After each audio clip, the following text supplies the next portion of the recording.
Dr. Shylaja Arya was born to work in the medical field. Hey, Jesus, how are you? It's in her DNA. How's your toenail doing? Both my parents are physicians. They're both general practitioners.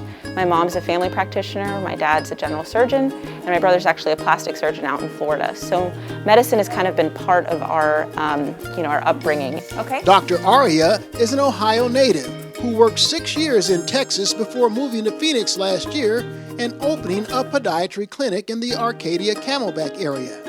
And already, she's volunteering her time and talents at St Vincent de Paul. I've been looking for different volunteer opportunities in general. And I just grew up with the saying, hands that serve are holier than lips that pray. And so the more opportunity I can have to help somebody means a lot, and it was a no-brainer. I definitely wanted to come and help.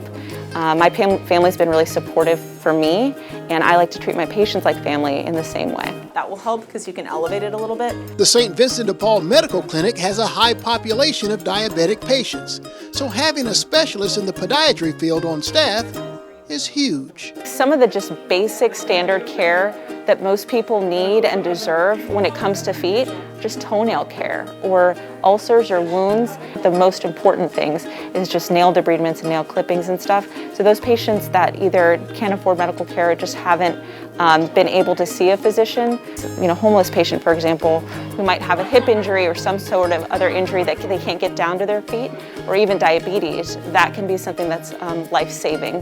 Dr. Arya also looks forward to working with the med students here as part of the partnership between Creighton University and St. Vincent de Paul. So one of my favorite things to do in general is education. Patient education is very important to me. Explaining why something is the way it is or why it's that way is important because it helps the patient be more compliant. From a student perspective, having somebody that's willing to be a mentor and show people how you should do something, why you should do it this way, and kind of engage and interact, that's one of the most fun things for me, is just be able to teach, but in a way that's more practical and that we can interact with each other to make sure that both people understand. And I learn a ton that way too. Here is that. Talented, Thank you. dedicated, and eager to serve. A perfect fit for St. Vincent de Paul.